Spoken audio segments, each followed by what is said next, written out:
Hello, good evening, comrades. Good evening, fellow citizens, or my friends. Oh, good evening, ladies and gentlemen. And I wanted to give you all some really quick and easy election day tips, tricks, hints, some cheats to help you navigate through tomorrow's chaos that is sure to happen and what we are calling the U.S. midterm elections. My hair is sticking up for some reason. We all know that we have been waiting 2 years to exact our bloody revenge on what the Republicans. Why is my hair still sticking up like alfalfa? We have been waiting 2 years to exact bloody revenge on the Republicans for what they did to us in 2016, because we all know it should have been Hillary, and we're still bleeding at the ears and frothing at the mouth because Hillary Clinton didn't get into the White House. And so now is our chance to finally do something about it, to get rid of those dirty Republicans. And while I didn't vote for Hillary myself, I thought, hey, why don't I just give us some tips on how we can ensure that we all vote right this time around. So my first tip is, hey, get there early. Look, as soon as I'm done filming this video, I am hightailing it to my voting place. I'm going to just camp there for the entire night because lines are bound to be long. Look, everyone's going to be there because everyone realizes just how important it actually is to vote. After seeing how Hillary won the popular vote and still lost, we're going to need to have 10 million more people. So you know the lines are going to be long. I bet they're going to be longer than all the iPhone, 10 lines and everything like that. I bet right now at my school polling place, there are probably lines all the way around the street corner, and it's not even 10 o'clock at night yet. So I am definitely going to hightail it there. I'm going to get there. Make sure you bring snacks and lots of goodies and juices to share with other people.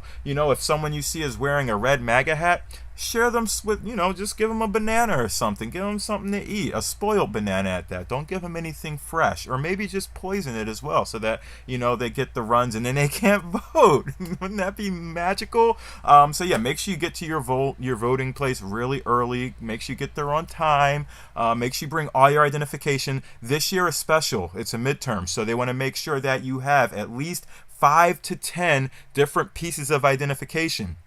That can be your passport. It can be your driver's license. It can be you need at least 5 bills to show that you are an American citizen. So an electric bill, a water bill, a gas bill, a phone bill, your baby's mama's bill, if you're, paying off her car note or something like that. Bring something that proves that you're you, otherwise they're not going to let you in. And you're probably going to need your birth certificate to prove that you were born in the U.S.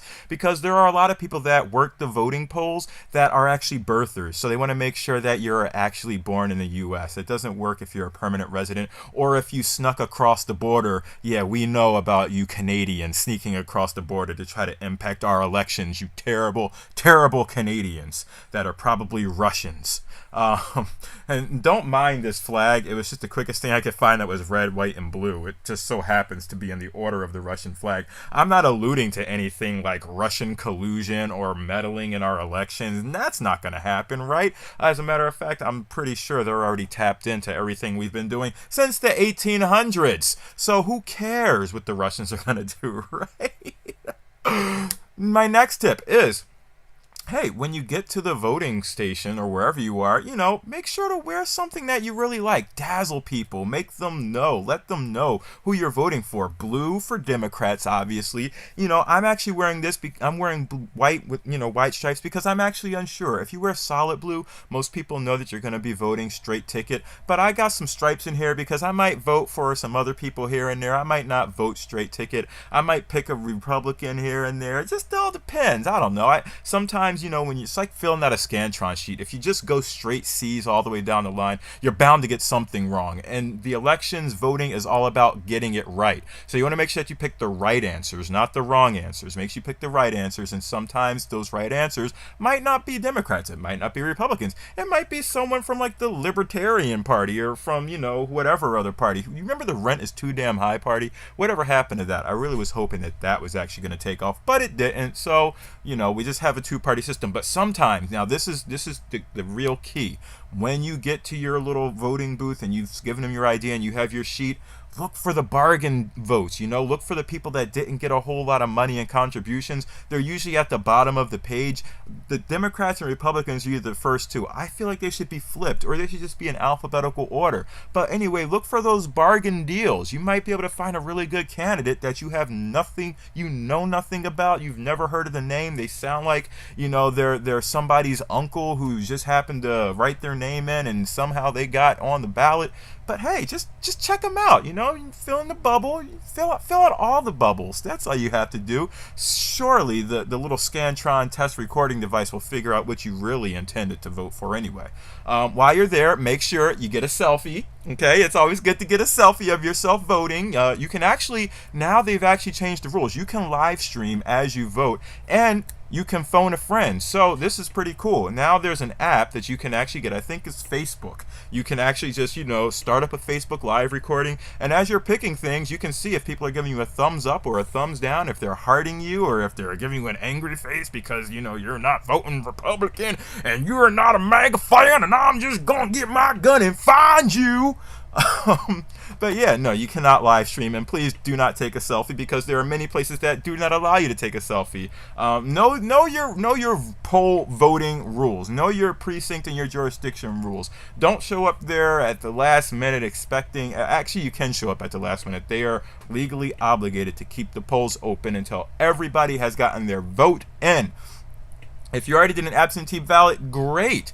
Go and vote again. Go and vote as many times as they'll allow you to. Just, take different IDs. You can actually beat people up and take their ID and go and vote for them. That would be really cool, wouldn't it? If you see someone wearing a mask. No, I'm not condoning violence. We are not doing violence at all, okay, people? So let's just keep the violence to a minimum. Let's be civil, and let's all do our civic duties tomorrow. So that's all I wanted to talk to you guys about. Get there on time. Know who you want to vote for. It's not always the Democrat that has your best interest in mind. It's not always the Republican that has your best interest in mind. Look for the people that have your best interests in mind. Sometimes the best way to do that is to see who the unions are actually supporting, or a teachers union, or just things like that. Look for things that you support. If you care about family and you want your kid to go to a good school, look for someone who's actually been supporting schools. If you work in the nursing and doctors field, look for people who actually support hospitals and who know about science and who know about the benefits of healthcare and things like that. It's pretty elementary. It's just that we don't care about it until it comes to this. And please know the people who are running for your council positions, because 9 out of 10 times those are going to be the people in a couple of years, 10 years, 15 years down the road that are going to be running for your governor or your senator, and then eventually they're going to want to be your president. And if you vote some idiot in to be a council person, they're going to get in their mind that they are actually really good,